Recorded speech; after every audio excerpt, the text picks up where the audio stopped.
우리는 계속해서 회복 프로젝트 말씀을 함께 살펴보고 있습니다.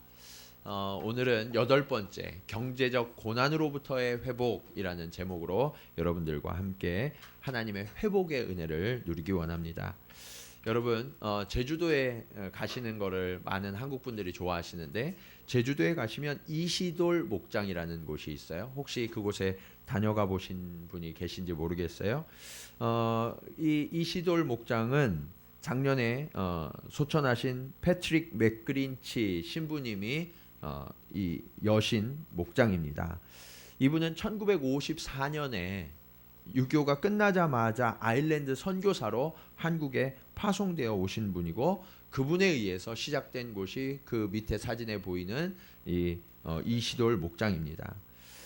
이분이 한국 땅에 오시게 된 계기가 어떤 거냐면, 1953년에 6.25가 마무리됐잖아요. 그런데 그 6.25 중에 7명의 신부가 공산군에 의해서 총살을 당하게 됩니다.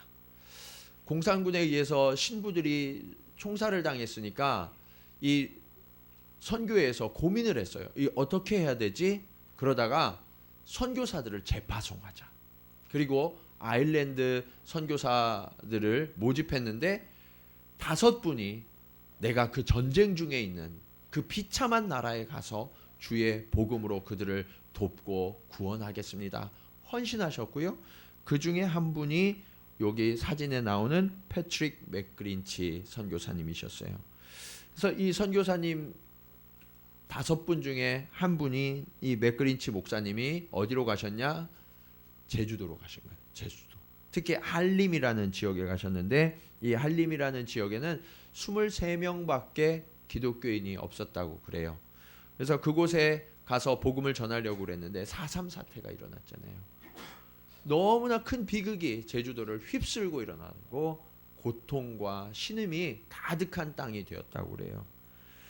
그렇게 상처와 아픔 가운데 있는 그들을 어떻게 내가 주의 사랑으로 품고 그들을 일으킬 수 있을까?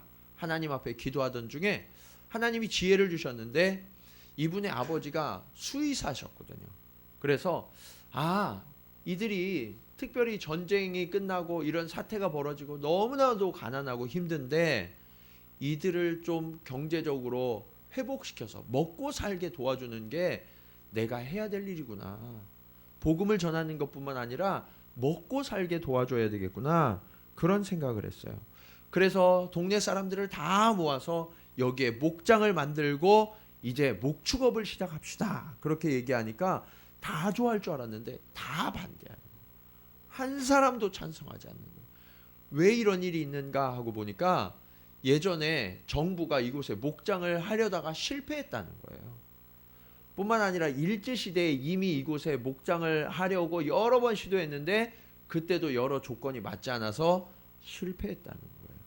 그래서 예전에 안 된 일 다 증명이 됐는데 지금 한다고 무슨 소용이 있겠습니까? 여기는 목장이 되지 않습니다 라고 하면서 그냥 이 신부님을 배척하더라는 거죠. 서양에서 오니까 사람들이 이분을 향해서 이 한국말도 잘 못하셨거든요. 그러니까 뭐라 그러냐면 미국 놈아, 이렇게 이야기했다는 거예요. 그러니까 이 선교사님 웃으시면서 저는 미국 놈 아니고 아일랜드 놈입니다, 이렇게 하면서 한 사람 한 사람 설득을 해갔어요. 그런데 어른들은 완고해서 잘 바뀌지 않더라는 거예요.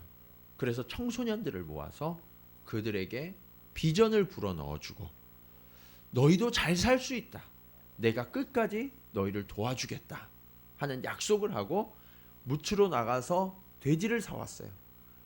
그래서 청소년들에게 나눠줍니다. 청소년들에게 나눠주고 그 돼지를 잘 기르고 양육하는 방법을 가르쳐 줬어요. 그리고 이렇게 그들이 돼지를 잘 양육해서 현재 이시돌 목장이 탄생됐는데, 이 이시돌 목장은 아시아 최대의 목장이 되었습니다. 뿐만 아니라 주변에 있는 많은 목장주들은요, 이때 이 선교사님으로부터 4H 운동으로 배우고 계몽을 얻은 사람들이 지금의 목장주가 되어서 부유하게 되었다라고 고백하고 있어요. 이처럼 복음은요, 복음만이 있는 것이 아니라 우리를 회복시키는 능력도 있음을 믿으시기 바랍니다. 오늘 본문에도요, 가난한 자와 함께했던 한 사람의 이야기가 들어요. 그가 누구냐? 엘리야예요. 엘리야. 많은 사람들이 엘리야 하면 갈멜산에 올라서 바알 숭배자, 아세라 숭배자들과 싸웠던 이야기들만 기억해요. 그러나 그에 앞서서 하나님은 이 엘리야가 가난한 한 사람을 돌보는 일을 맡기셨음을 우리는 잊지 말아야 합니다. 하나님께서는요, 이처럼 우리가 가난하고 어려울 때 힘이 되어 주시고 우리를 회복시켜 주시고 또 우리로 하여금 가난하고 힘든 자들을 돌보는 일들도 함께 감당하도록 명령하고 계세요. 이것이 진정한 회복이에요. 나만 잘 살고 나만 축복을 누리는 것이 아니라 더불어서 잘 살고 더불어 회복되어지는 것, 이것이 그리스도인들을 향한 회복의 명령임을 믿으시기 바랍니다. 그럼 우리는 어떻게 하면 이러한 경제적인 어려움으로부터 회복될 수 있는가? 오늘 말씀을 통하여서 그 비결을 함께 배우기 원합니다.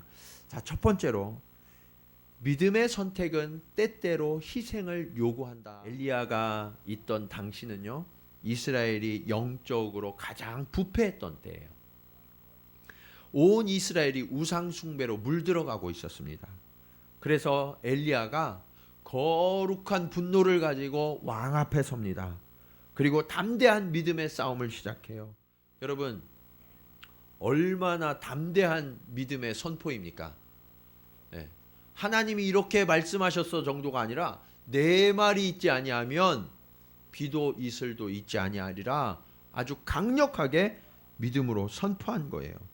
자, 엘리야가 이렇게 하나님이 이렇게 말씀하셨어 이런 상의도 없이 본인이 왕 앞에 서가지고 내 말이 있지 아니하면 비도 이슬도 있지 아니하리라 이렇게 선포해 버렸으니까 하나님 입장에서 큰일 났어요. 이거 어떻게 하지? 얘가 일 저질렀네. 근데요, 여러분, 하나님의 자녀들이 일 저지르면 하나님이 수습하세요, 안 하세요? 수습하세요. 예. 그래서 여러분, 잘못하거나 실수했어도 너무 두려워하지 마세요. 하나님이 역사하셨어요. 그래서 어떻게 했느냐? 엘리야의 말대로 하늘의 문을 콱 닫아버리셨어요. 사실 엘리야가 이 거룩한 분노를 가진 이유가 뭐냐면, 아합 왕 당시에 이스라엘은요, 경제 군사적으로는 가장 강력한 시기를 살았어요. 네. 너무나 잘 살고 너무나 안정되어 있는 거예요. 그러니까 이들이 어떻게 했냐면 세상의 즐거움에 빠져서 조금씩 하나님을 잊기 시작하는 거죠. 더군다나 이 아합이 아내로 맞이한 사람이 누구였냐? 이세벨이었는데, 이 이세벨은 바알의 제사장의 딸이에요. 그러니까 이 이세벨이 들어오면서 우상을 가지고 들어와서 이스라엘 전역에 바알 신전들을 세우고 바알 신상을 세워서 이스라엘이 영적으로 완전히 부패하도록 만들었던 원흉이 이세벨이에요. 예. 근데 이 이세벨이 좀 예뻤나 봐요. 예. 이 바알 신앙을 갖도록 아합을 좌지우지한 거예요. 예. 그러면서 이스라엘이 영적으로 부패하게 되었죠. 그래서 도저히 그것을 묵과할 수 없었어요. 하나님의 사람으로. 이 영적인 부패로부터 이 나라를 구해야 되겠다 하는 거룩한 분노를 가지고 마치 다윗이 골리앗을 향해 일어나듯 일어나 왕을 향해서 외쳤던 거죠.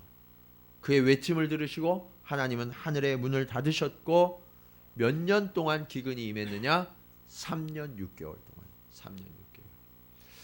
이스라엘은요, 농업과 목축업의 나라거든요. 3년 6개월 동안 비도 이슬도 한 방울도 내리지 않으면 어떻게 될까요?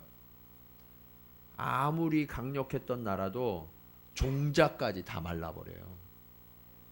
종자가 없으면 심을 게 없죠. 그러니까 극심한 기근에 휩싸일 수밖에 없었던 거죠. 자, 그런데 여기에서 우리가 하나 생각해 봐야 될 문제가 있어요. 그게 뭐냐? 엘리야는 어떻게 됐을까라는 거예요. 엘리야. 많은 분들이요 이렇게 생각하세요. 아, 엘리야는 하나님의 위대한 사람이니까 저는 괜찮지 않았을까? 하나님이 엘리야는 그래도 잘 먹고 잘 살게 해주시지 않으셨을까라고 생각을 해요. 그런데요, 여러분, 사실은 그렇지 못했어요. 하나님이요, 엘리야가 있는 땅에만 비를 내리셨나요? 그렇지 않아요. 엘리야가 사는 지역에도 비가 그쳐졌어요. 곡식이 없어요. 먹을 게 없어요. 거기에다 엘리야에게는 또 한 가지 문제가 있었어요. 그게 뭐냐? 밖에 나갈 수가 없는 거예요. 엘리야도 너무 힘들고 기근에 휩싸이니까 어디 가서 곡식이라도 좀 얻어야 되는데, 부자들한테 가서 좀 도와달라고 해야 되는데, 문제는 하늘의 문을 누가 닫았어요? 엘리야가 닫았잖아요. 왕도 알고 모든 백성이 다 알잖아요. 그러니까 사람들이 엘리야를 원수처럼 생각하는 거예요. 저게 지금 하늘의 문을 닫아서 우리를 이렇게 고통스럽게 했어? 내 눈에 띄기만 해라. 그런 것이 온 나라의 분위기였단 말이에요. 엘리야가 밖에 나갔다가 사람들 앞에 걸리는 날이면은 돌 맞아 죽게 생겼어요. 그러니까 밖에 나갈 수도 없고 집안에서 혼자 쫄쫄 굶어 죽게 생겼단 말이에요. 자, 여러분, 이것이 엘리야의 신세를 아주 비참하게 만들었다는 사실을 우리는 잊으면 안 돼요. 믿음의 선택은 때때로 이처럼 우리에게 희생을 요구할 때가 많아요. 많은 분들이 믿음의 선택을 하면 하나님이 책임져 주셔서 나는 다른 사람들하고 달라, 나는 괜찮을 거야, 그렇게 생각하는데 그렇지 않아요. 그리스도인들에게도 동일한 아픔과 어려움과 가난이 깃들 수 있다는 거예요. 자, 하나님의 사람이 죽게 생겼어요. 그러니까 하나님이 급해요. 그래서 하나님이 한 가지 대책을 내놓으세요. 엘리야에게 오셔서 말씀하십니다. 너 여기서 떠나라. 13절에 동쪽으로 가서 요단 앞 그릿 시내가에 숨어라 라고 말씀하세요. 자, 그곳에 숨어 살면서 어떻게 했냐면 하나님이 시냇물 먹고 살아. 시냇물 먹고 살아. 혹시 여러분 어렸을 때 수돗물 드시면서 점심 학교에서 때우신 분 계신지 모르겠어요. 네. 우리 청년들은 그런 시절이 한국에 있었는지도 기억 못할 텐데, 네. 우리 어른들 중에는 그런 시절이 많았죠. 하나님 그렇게 하신 거예요. 야, 너무 힘드니까 지금 사람들 눈에도 띄면 안 되고 그리 시냇가에 가서 거기에서 시냇물 먹으면서 너 살아야 될 거야. 하나님 말씀하시니까 엘리야가 터벅터벅 그리 시냇가로 가서 숨습니다. 여기에서 어떻게 하지? 물만 먹고 살 수는 없는데. 그런데 아침이 되니까 이상한 일이 벌어졌어요. 그게 뭐냐면 까마귀가 날라오는 거예요. 까마귀가 날라와서 그냥 지나가나 보다 했는데 내 앞에 탁 내려앉는 거예요. 까마귀들이 한 마리도 아니고 여러 마리가 와서. 그리고 입에 부리에서 뭔가를 탁 내놓는데 보니까 거기에 떡과 고기가 들어있는 거예요. 떡과 고기가. 이게 웬 떡이냐? 이게 진짜 이게 웬 떡이냐요? 이게 웬 떡이냐? 그러면서 그것을 먹었어요. 고기도 먹었어요. 그리고 물도 마시고 기력을 회복했어요. 저녁 때 되니까 또 날라와요. 그렇게 몇 달을 살았어요. 몇 달을. 여러분, 그런데 어떤 분들은 그렇게 생각하실 수도 있어요. 아, 역시 하나님이 대책을 세워놓으셨어. 물론 하나님이 대책을 세워놓으셨죠. 그런데 이 까마귀들이 먹여주는 떡과 고기가 얼마나 됐을까? 네. 얼마나 됐을 거라고 생각하세요? 배가 불렀을까요? 네, 그렇지 못했어요. 여러분, 까마귀가 그래도 새 중에 조금 크기는 하죠. 그렇지만 저의 부리로 물어오는 양이 얼마나 많았겠어요. 이것은 허기를 채우지도 못하고 그냥 간신히 생존할 만큼만 하나님이 주셨던 거예요. 야, 너 그냥 살기만 살아. 그러면서 하나님이 생존을 시켜주시는 거예요. 우리에게 고난이 올 때요, 너무너무 힘든데 하나님이 죽이시지는 않는데 간신히 그냥 버티면서 살아갈 정도로만 우리에게 허락하실 때가 있다는 거예요. 네. 때로는 하나님 어떻게 나한테 이러실 수가 있어요? 그러면서 원망하고 불평하죠. 그런데 우리는요, 원망과 불평도 힘이 있어야 해요. 이 정도 까마귀로 간신히 생존시켜 주시잖아요. 그럼 힘이 없어서 불평도 못 한다니까요. 불평도 호사예요. 엘리야가 그렇게 살아가고 있었던 거예요. 간신히 정말 버티고 있었는데 더 어려운 문제가 생겼어요. 그게 뭐냐면 가뭄이 계속되니까 시냇물이 어떻게 될까요? 말라버렸어요. 더 이상 마실 물이 없는 거예요.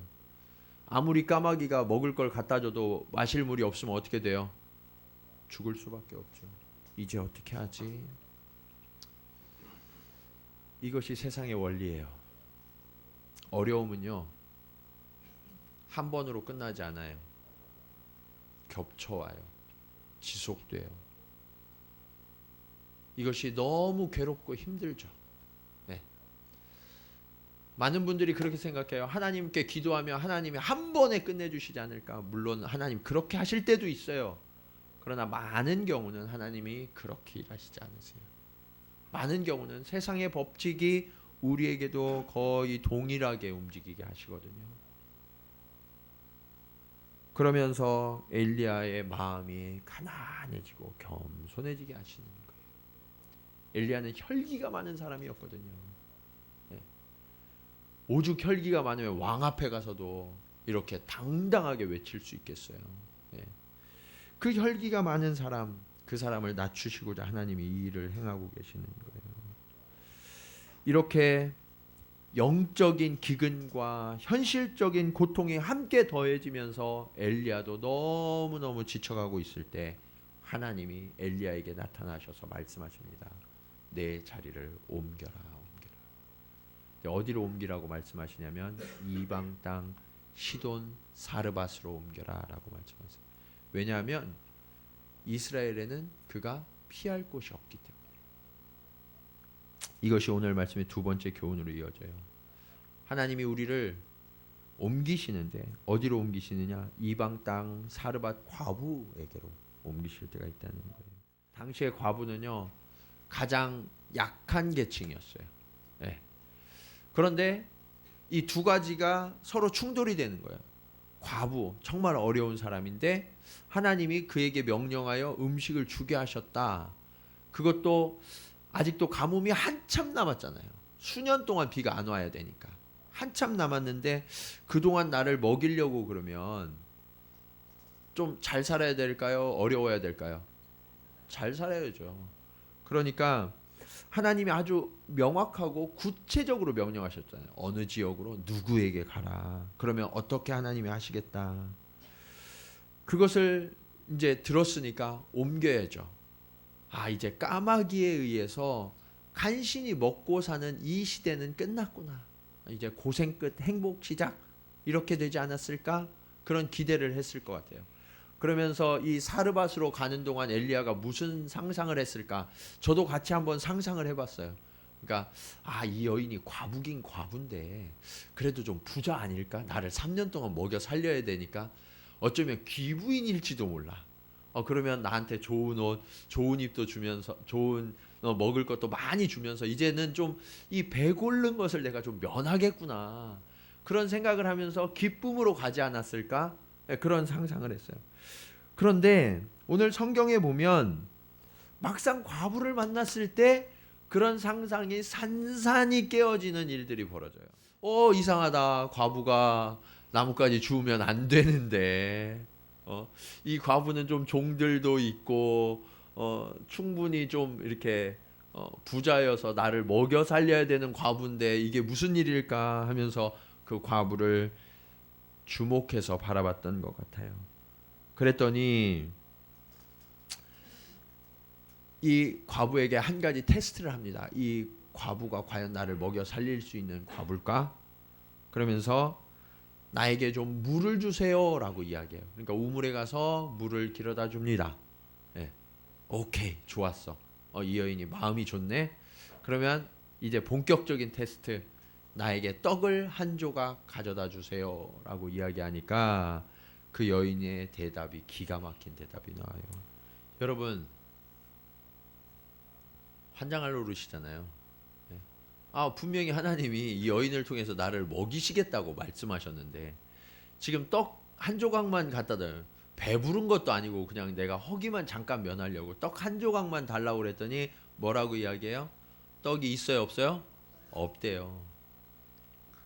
재료도 없대요. 딱 남아있는 게 뭐냐? 가루 한 움큼, 그리고 기름 약간. 네. 그것도 좋은데 그 다음 얘기가 더 기가 막혀요. 이거 먹고 죽을 거예요, 아들하고. 여러분, 이 여인이 얼마나 비참한 여인입니까? 엘리야가 자세히 보니까 자기보다 더 비참해요. 하나님이 왜 이런 사람을 만나게 하셨을까? 원망하고 불평할 수 있겠죠. 하나님, 내가 지금 이 고생, 더군다나 하나님이 일을 하느라고 내가 이 고생을 하는데 하나님 어떻게 나한테 이럴 수가 있어요? 내가 까마귀가 먹여줄 때까지만 해도 내가 간신히 내가 참으면서 있었는데 이제 못 참아요. 저 같으면 그랬을 것 같아요. 그런데 이 엘리야는 지혜로운 사람이었어요. 하나님의 명령이 딱 생각이 난 거예요. 하나님은 실수를 하세요, 안 하세요? 하나님은 실수가 없으시죠. 그 실수가 없으신 하나님께서 이 과부를 통해서 나를 먹이시겠다고 하셨으니까 내가 그것을 신뢰하자. 여러분, 이 이야기를 보면요, 굉장히 뻔뻔한 이야기처럼 들려요. 예. 제가 여러분에게 가가지고 지금 전 재산 그거 나 주라고, 예, 나 이거 없으면 지금 당장 굶어 죽게 생겼는데 그거 나한테 주라고, 그러면 여러분 어떻게 하시겠어요? 예, 주워온 작대기로 아마 저를 때리실지도 모르겠어요. 예. 그런데 이 뻔뻔한 요구, 아나무인이고 무례한 요구에 대해서 우리는 생각을 바꿔야 돼요. 사실은 그게 아니에요. 엘리야는 하나님께서 왜 이 불쌍한 여인에게 나를 보내셨을까, 이것을 생각한 거예요. 자신을 주목하는 것이 아니라 하나님과 이 여인을 주목하기 시작했어요. 그러니까 나보다 더 비참한 이 여인을 하나님이 지금 이 타이밍에 만나게 하신 이유가 분명히 있겠구나, 그것을 알았기 때문에 지금 이 얘기를 하고 있는 거예요. 뭐라고 하냐? 13절에 중요한 말씀이에요. 두려워하지 말고. 지금 이 여인의 마음속에 무엇이 가득 차 있을까요? 두려움이죠. 왜냐하면 지금 마지막 남은 음식을 먹고 죽으려고 하잖아요. 여러분, 본인이 죽는 것도 너무너무 두렵고 힘든 일인데 아들이, 내가 아무것도 해줄 수 없어서 그 아들이 내 품에 안겨서 죽어간다. 여러분, 한번 상상해 보세요. 엄마에게 이거보다 더 비참한 일이 어디 있어요? 그런 비참한 일이 지금 눈앞에서 펼쳐지고 있는 거예요. 얼마나 기근이 극심했으면. 그러면서 이 엘리야는요, 이러한 상황 가운데에서 두려워하지 말라라는 말을 해요. 그리고 일단 떡 한 개, 그거부터 나한테 작은 거라도 만들어 가져와. 그리고 나머지 거 가지고 당신들 만들어 드세요 라고 이야기하죠. 여러분, 한 움큼의 그 가루로 떡을 얼마나 크게 만들 수 있을까요? 거의 셋 다 굶어 죽을 지경이에요. 근데 지금 엘리야가 왜 이런 요구를 하는지 아세요? 우선순위를 바로잡는 거예요. 이 여인의 우선순위를. 이 여인은 하나님을 몰라요. 하나님을 모르니까 지금 나에게 하라고 이야기하는 거예요. 그러면서 하나님이 우선이다. 우리가 아무리 궁핍하고 아무리 힘들고 아무리 죽게 생겼어도 내 입으로 들어가는 게 먼저가 아니라 하나님이 먼저다. 이것을 지금 가르치고 있는 거예요. 여러분, 하나님의 사람은요, 이렇게 우선순위가 바뀌어야 돼요. 우선순위가 바로 돼야 하나님의 회복과 하나님의 은혜가 우리에게 부어지는 거예요. 많은 분들이요, 경제적으로 힘들고 어렵다 보면 하나님의 것을 구별하지 못해요. 아, 지금 내 살기도 바쁜데 어떻게 하나님 거를 내가 구분할 수가 있어요? 그러면서 하나님의 것을 그냥 내 것으로 만들어 버린다고요. 그러면 하나님의 경제적인 회복이 일어날 수가 없어요. 그래서 하나님께서 나를 절대적으로 신뢰하느냐라고 물으시면서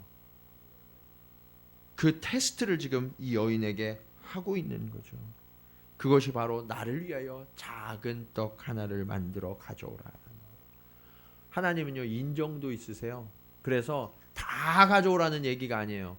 여인이 가진 그 한 움큼 얼마나 작아요. 그러나 그 중에 먼저 하나님의 것을 구별하여 드릴 수 있어야 된다. 아무리 작은 것이라도. 하나님은 크고 작음이 중요한 것이 아니라 하나님 앞에 우선순위를 두고 드릴 수 있느냐, 이것을 물으시는 거예요. 이것이 놀라운 변화와 기적의 출발이 돼요. 오늘 말씀의 마지막 교훈입니다. 하나님은 오히려 나를 통해서 구원을 베푸신다는 거예요. 엘리야는 자신이 과부에게 배 터지게 얻어먹을 것을 기대하고 갔는지 몰라요. 그러나 결과는 오히려 이 불쌍하고 비참한 과부와 그 아들을 내가 책임져야 되는 상황이 되어버렸죠. 그런데 하나님께서 이 과부와 이 아들을 책임지셔야 되는데 그 책임지시기 위한 전제 조건이 하나 있어요. 그게 뭐냐? 하나님의 말씀에 믿음으로 순종하는 거예요. 뭐 하는 거라고요? 믿음으로 순종. 여러분, 하나님은 이미 대책이 있었어요. 그게 뭐냐면 가뭄이 그치고 비가 내리는 그날까지 통에 가루가 떨어지지 않고 기름이 떨어지지 아니하도록 하나님이 지속적으로 부어주시겠다라고 약속하시죠. 여러분, 그런 그런 기름이 있었으면 좋겠죠. 예. 근데 하나님은 이미 저와 여러분에게 그런 그런 기름 이상이 되셨음을 믿으시기 바랍니다. 여러분, 이것이 회복의 출발이에요. 이 여인에게 지금 통에 가루가 여전히 한 움큼밖에 없어요. 기름이 한 번 먹을 정도밖에 없어요. 그런데 이 여인은 믿음으로 그렇게 했다는 거예요. 예. 그렇게 할 수 있는 것, 이게 진짜 믿음이에요. 진짜. 하나님을 믿는다면요, 믿음이 순종으로 나타나야 돼요. 여러분, 믿음은요, 순종과 동의어예요. 내가 믿는다 하면서 고개를 끄덕끄덕 하시는데 끄덕끄덕하고 집에 가서 안 하면 그것은 믿음이 아니라는 얘기예요. 믿음은 순종을 통해서만 믿음이 있다는 것이 증명이 돼요. 네. 순종을 하려고 그러면 믿음이 없으면 순종을 할 수가 없죠. 그러니까 믿음과 순종은 항상 같이 결부되어 있다는 사실을 우리가 알아야 돼요. 하나님이요, 지금 이 여인에게 통을 보니까 통을 딱 열었을 때 가루가 확 차 있었을까요? 가득? 네. 기름이 가득 차 있었을까요? 그렇지 않아요. 아마 통을 팍팍 긁어가지고 가져왔을 거예요. 기름도 완전히 다 이렇게 탈탈 털어가지고 가져왔을 거예요. 그때까지만 해도, 이 떡을 구워서 엘리야에게 주고 나눠 먹을 때까지만 해도 그 통은 그대로고 기름병이 그대로였을 거라고요. 그런데 하나님이 하시겠다고 하니까 내 눈에 보이는 것과는 상관없이 믿음으로 순종했던 거예요. 여러분, 이 과부가 할 수 있는 것은 아무것도 없는 상태였죠. 예. 그녀가 할 수 있는 유일한 일은 뭐였어요? 나뭇가지 2개. 저는 이게 사실 마음이 아프더라고요. 얼마나 먹을 게 없었으면 나뭇가지 2개 주워다가 했을까?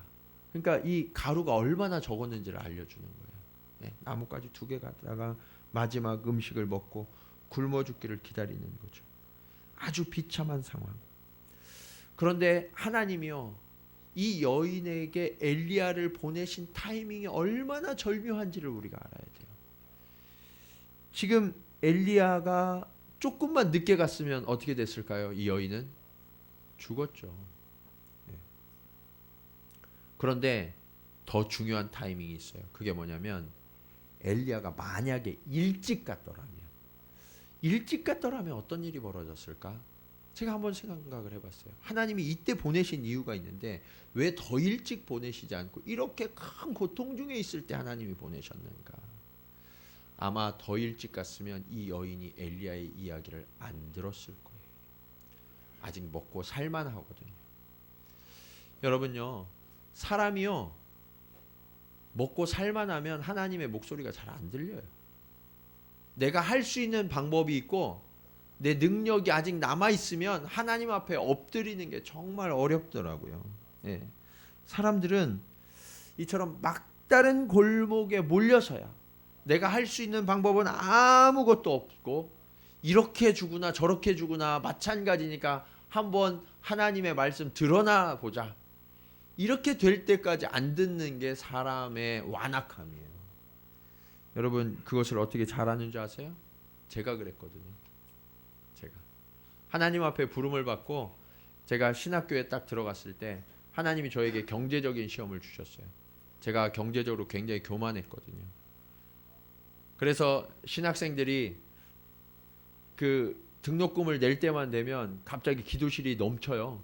네. 신학생들이 가난해서 이 등록금을 낼 수가 없으니까 하나님 도와주세요.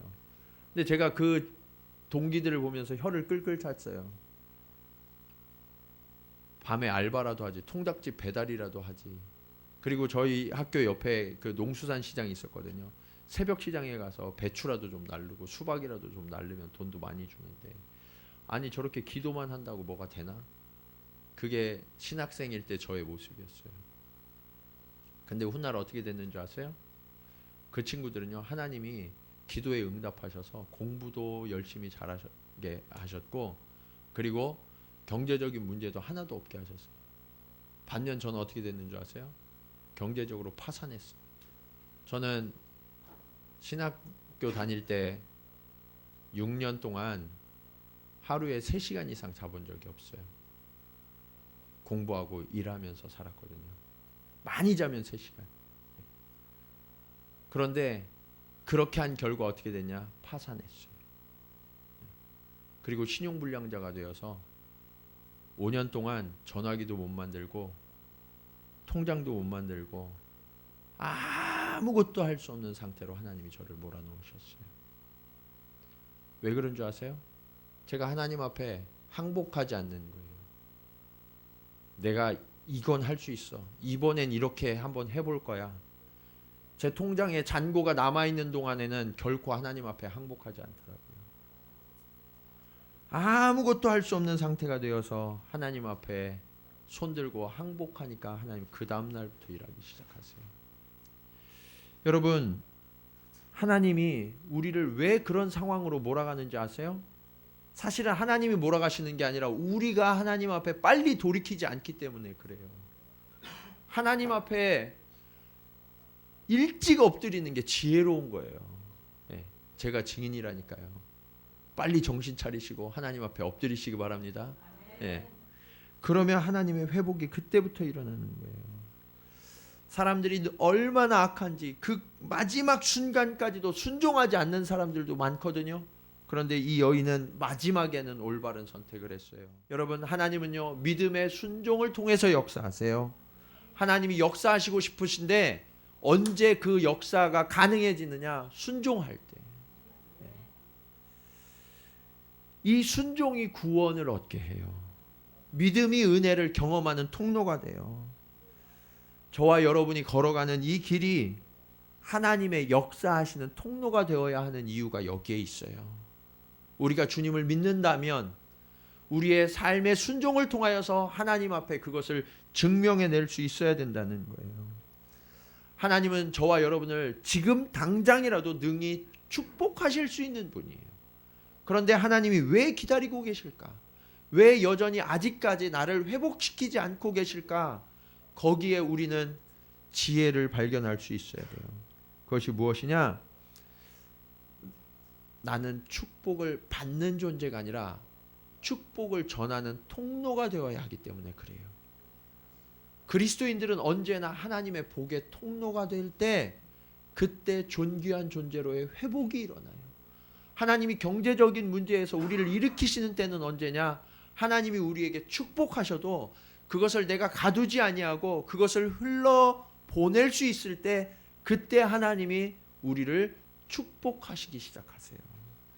여러분, 엘리야가요, 그릿시내가에서 너무너무 배고프고 힘들었어요. 그런데 엘리야가 만약 그 시기가 없었다면, 까마귀에 연명하던 그 시기가 없었다면 이 과부를 본들 긍휼한 마음이 생겼을까요? 하나님이 저를 통해서 이 과부를 부유하게 만들어 주셨을지는 몰라요. 그런데 마음으로 긍휼할 수는 없어요. 그리스도인들은요, 마음으로 함께하는 사람이 돼야 돼요. 그냥 내가 가졌다고 도와주는 것, 거기에서 그치는 것이 아니라 마음으로 함께 울어주고 함께 그것을 간구하고 그가 회복되는 것을 보면서 함께 눈물을 흘리며 기뻐할 수 있는 자가 그리스도인이다라고 하나님이 가르쳐 주시는 거예요. 그래서 하나님이 이 엘리야에게 그리시네가의 시기를 허락하시는 거예요. 여러분, 우리가 볼 때 우리는 너무나 지금 고통 중에 계신 분들이 계실지 몰라요. 하나님 지금 너무너무 힘들어요. 한 가지만 힘든 것이 아니라 이 힘듦이 겹쳐서 우리에게 다가와요. 그것은 무슨 사인이냐면 우리를 낮추시는 사인이에요. 하나님 앞에 항복할 때까지 낮추시는 사인. 그리고 이제 하나님이 우리를 회복시키시면 그것을 가지고 나를 위해서 쓰는 것이 아니라 나와 같은 아픔과 고통을 당하는 자들을 보듬어주고 이해해주고 품어주라고 하나님이 우리를 낮추시는 순간인 거예요. 이것이 없으면 가난한 자를 내가 이해할 수 없기 때문에, 이 시간이 없으면 내가 병든 자들을 품어줄 수 없기 때문에, 이 시간이 없으면 고통 중에 신음하며 탄식조차 할 수 없는 그런 이들을 내가 진정으로 이해할 수 없기 때문에, 우리의 마음이 겸손해지고 가난해지면 하나님은 그때부터 일하기 시작하세요. 내가 하는 게 아니에요. 하나님이 하시는 거예요. 그렇게 우리가 하나님의 마음을 품고 하나님이 그리시네가로 가라고 해도 갈 수 있고, 먼 시돈 땅으로 사르밧으로 가라고 해도 갈 수 있는 그런 순종의 심령이 될 때, 그때 하나님은 우리에게 하나님의 일을 베풀어 주세요. 회복의 사인을 보여주세요. 그 회복의 사인이 뭔지 아세요? 나보다 더 힘든 사람들을 보여주시는 거예요. 혹시 내가 너무 힘들고 어려운데 나보다 더 힘든 사람이 옆에 있어요? 그게 회복의 사인임을 믿으시기 바랍니다. 그리스도인들은 그렇게 회복되는 거예요. 내가 충만하게 더 많이 갖고 나만 즐거움을 누리려고 하면 하나님은 그 사람을 축복하실 이유가 없어요. 그러나 내가 더 많은 사람들을 하나님 먹여야 되겠습니다. 하나님, 내가 더 많은 사람들을 공급하고 책임져야 되겠습니다. 그렇게 하나님 앞에 간구하면 하나님이 오늘 이 통에 가루가 떨어지지 않게 하신 것처럼, 병의 기름이 끊어지지 않게 하신 것처럼 저와 여러분의 산업과 삶을 복되게 하실 줄로 믿으시기 바랍니다. 이것이 진정한 그리스도인들이 복을 받아야 될 이유예요. 오늘날 많은 사람들이 복 받기를 원해요. 하나님은 능히 그 복을 주실 수 있는 분이에요. 회복과 치유를 지금 당장이라도 주실 수 있는 분이에요. 그러나 하나님이 기다리게 하신다면 그 기다리는 시간 앞에서 나를 낮추어 하나님을 주목하시기 바랍니다. 그리고 나보다 힘들고 어려운 자들을 향하여 기꺼이 손을 내뻗고 그들을 위하여 희생할 수 있는 그러한 마음을 달라고 간구하시기 바랍니다. 그 마음이 갖추어지는 날, 하나님께서는 오늘 저와 여러분을 사르밧으로 옮기셔서 하나님의 동역자들, 어쩌면 내가 섬겨야 할 이들이 동역자들이에요. 그들을 보게 하시고 그들을 섬기고 그들을 먹임을 통하여서 하나님의 풍성한 은혜가 저와 여러분의 삶 가운데, 우리의 산업 가운데, 우리 교회의 걸음 가운데 임하게 하실 줄로 믿습니다. 기도하시겠습니다.